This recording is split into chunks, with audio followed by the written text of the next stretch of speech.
See, I told you guys I'd be on it for season 4. But thank you for all the support on the episode 1 recap. I'm gonna have that linked in the description at the end screen of this video, so make sure you go watch that before this, and the show too, obviously. But before we get into episode 2 of season 4 of Manifest, let's real quick talk about the wild ending to episode 1. Cal and Mick found the black box to flight 828 that Henry brought all the way from China using Cal's first calling he's had since he returned. And then while Sanvi was listening to the recording the night of the incident, she heard Captain Daly's voice from when he reappeared back in the plane at the end of season 3 before disappearing again. We also saw Anna Ross has actually been harboring Angelina and Eden at her house, and Eden is attached to Angelina as if she's her mom. Ben is determined to find her, everyone's on it, and new Cal is, well, he's actually alright so far. And if I sound a little sick, I'm feeling just a little off. I don't think I'm sick, but we're not stopping with the Manifest videos, so I'm just gonna have to power through. Honestly, you guys probably can't even tell, it's just me, but real quick, make sure to like, subscribe, and turn on that notification button. And now, let's dive into episode 2,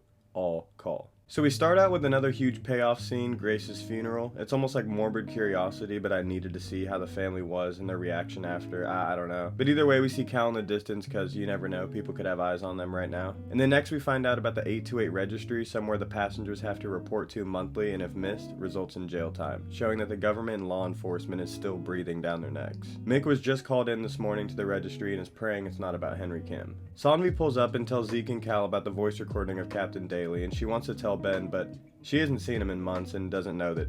She doesn't know. We cut upstairs and Ben has been getting calls from the podcaster Aaron Glover, and when Sanvi comes in to tell Ben about the black box in the recording, he couldn't care less, deferring to his hunt for Eden, saying he doesn't follow callings anymore. Sassy Ben scares off yet another great character, but at least Sanvi's on the case now. Cut over to Angelina and Eden, and Angelina is dyeing and cutting her hair at the library bathroom to disguise herself.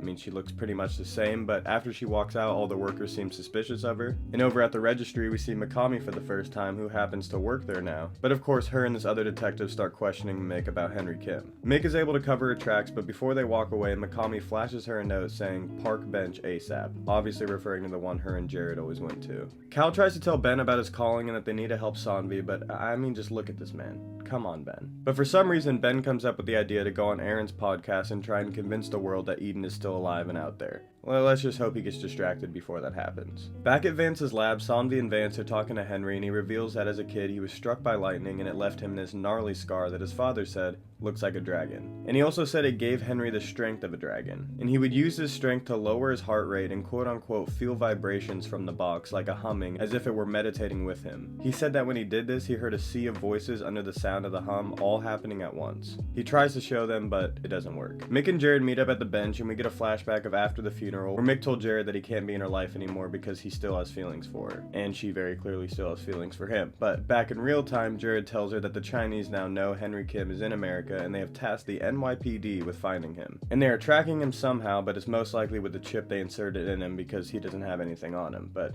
good to see he is still helping out though. Jared, I mean, because episode 1, it seemed like he was kind of being a bitch. Sanvi is trying to mess with the audio to hear what Henry is hearing, and this causes the seismic activity tracker to go off. She quickly stops so they don't cause earthquakes like they did last season at Eureka. Mick pulls up to warn them about Henry being tracked, and Vance sends them to a secret location to hide him. Over at the registry, we see Adrian for the first time this season, and he's still on the same bullshit. But he suddenly has a calling of a farm, a rooster, with an emphasis on the electrical towers right next to the farm. I know it doesn't make sense now, but it will later. Zeke has a mini session with Ben and says he, and more importantly Cal, both think that Ben's pent-up anger is directed towards Cal. Ben obviously denies this and asks Zeke to help him while he does the podcast. Angelina is still at the library and she's looking up like these underground railroad Airbnbs for 828ers to hide out. I guess that's the best way I can explain it. Maybe Anna was one of those houses. But the librarian is asking way too many questions, so she dips out. Before Mick can take Henry to the safe house, cops are hot on their tail. They get caught and Henry sacrifices himself because he has completed his mission and Mick can get away to keep working on the black box. Before the cops grab him, he has a calling and is sent to the plane where he sees new Cal and reaches his hand out to him. We cut over to Cal and he was having the same calling too. Back at Vance's lab, we see he's not as tapped in as he used to be, having barely any of the connects now, but he's trying to help anyway. Ben starts the podcast and he just looks like the perfect fit for a podcast host. I don't know. Zeke tells Mick and we get a flashback of them discussing Jared after Grace's funeral. I mean, do you really want me to explain stuff like this? I didn't think so. Ben puts out a word for people to keep their eyes out for Angelina and Eden, and the podcaster reasonably asks, "What about your missing boy?" Because after Cal returned, they just told the police he was missing too. But if you're gonna hold up to this lie, Ben, like, you gotta think about this. But he just says that Cal ran away and they're only focused on Eden. They find out where Henry is, but it's impossible to get him out, so the plan is to break Cal in to talk to him. Angelina stays at another rando's house, and it's actually a trap, and this lady knows she's wanted by the police. Good shit, random lady. Ben gets a voicemail from the podcaster saying someone called in saying they saw someone with the same description as Angelina, so him and Zeke head that way. I don't know why that sentence was so hard to say. Zombie calls in the scientist from Eureka last season. You know, the one that specializes in... Okay, the hot Australian-British scientist. We all know who he is. He concludes that every time she plays the recording, it's emitting ultra-low frequency, which is electromagnetic waves that can't be heard by humans. This is only caused by earthquakes, so something else has to be setting off the machines. The black box. Ben goes to the location where the caller saw Angelina and he realizes it's right next to Anna's house. He rushes over because she has security cameras around her house and she's all, oh, they saw her? No, f you, Anna.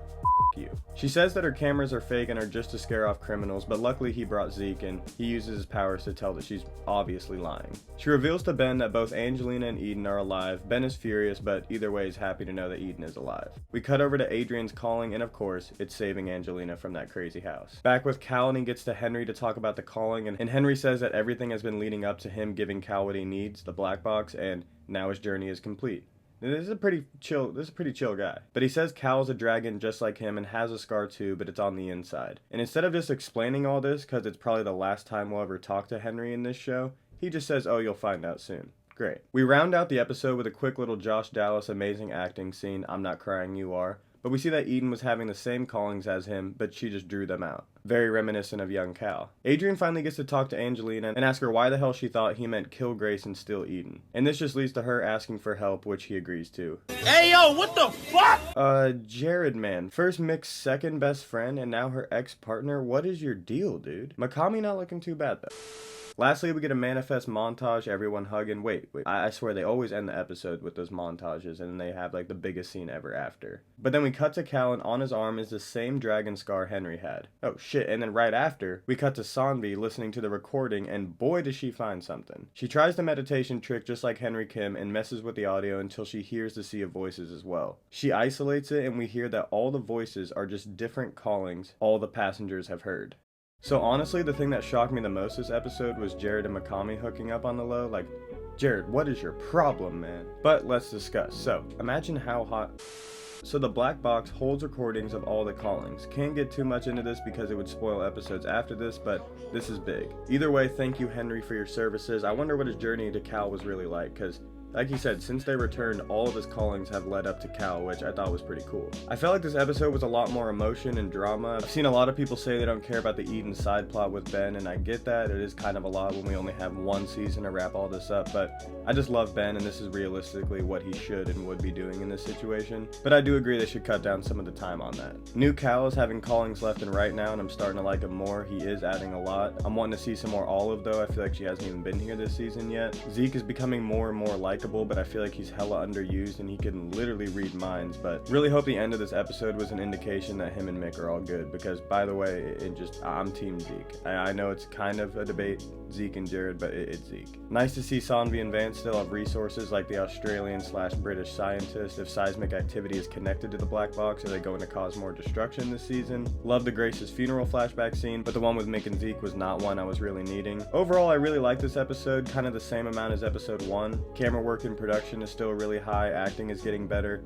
Still haven't seen too much CGI, but some cuts have looked just a little off. I don't know, I'm not trying to dig into them too much, but I think as we go on, I'll have more to say at the end of these, because right now we're still setting up a lot and introducing the story. But lastly, I feel like the most important thing to talk about is the second to last scene, Cal having the dragon scar. So we've seen the dragon in the show before. First, 2024, the year of the death date, is also the year of the dragon on the Chinese calendar. We saw the dragon with Gupta at the end of season 3, and then Cal literally built a wooden dragon. With Henry being connected since the beginning, this dragon scar and the dragons in general must play a really big part in all of this. But think about it, Cal's skin has gone through a lot, man. Like, he changed size overnight, those burns at the end of season 3, and then now this. But coming into these next episodes, we need to see how the scar affects him and what he is going to find out according to Henry Kim. And based on that calling, I think Henry knows a lot more, but he's gone for now, of course. We also definitely need to dive more into the black box recording, because it looks like it's leading all of this more and more towards the supernatural instead of science. Ben needs to get it together, we need more Sanvi, and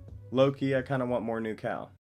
Alright, another episode down. Like I said, as we go on, there will be a lot more to discuss and explain, but first 2 episodes, there is just a lot of introduction, you know? And again, there's no schedule on these videos because of my new job, but all I can say is I'm trying for a video a week at least is my main goal. If I slip up, it does not mean I'm taking another 2-month hiatus. But either way, let me know what you're thinking in the comments below. Don't spoil past episode 2 for anyone, but please leave your theories so we can discuss. Oh yeah, and I also saw that Manifest got #1 show on Netflix first week, and I'm telling you, man, this season is their best, I think. So if you haven't checked this show out, man, it's #1 for a reason. I'm just saying, check it out, come back here and tell us what you think. But anyway, gotta start working on episode 3. Make sure to like, subscribe, and turn on that notification button because more videos are coming soon, and I'll see y'all next time.